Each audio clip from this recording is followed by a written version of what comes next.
এটা একটা টোটো। এই টোটো গাড়ির কলারটা ভেঙে গেছে, ফেটে গেছে।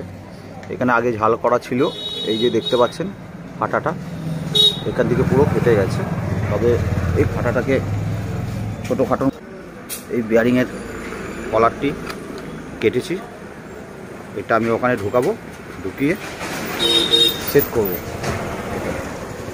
ঢুকিয়ে সেট করে এটা ঝালাই করে দেবো।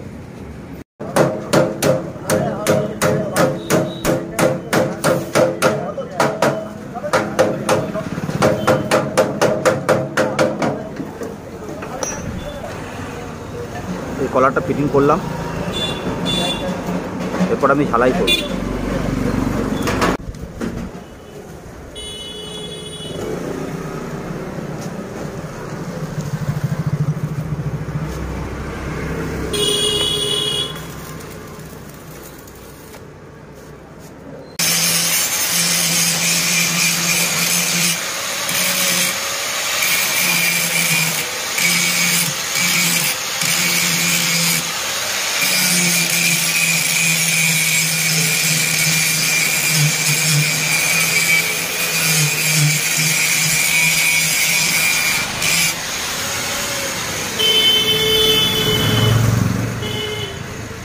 পর ওইটা ঝালাই করে এরকম সুন্দর করে দুদিকে পাতি দিয়ে কলারটাকে পুরো ঝেলে দিলাম।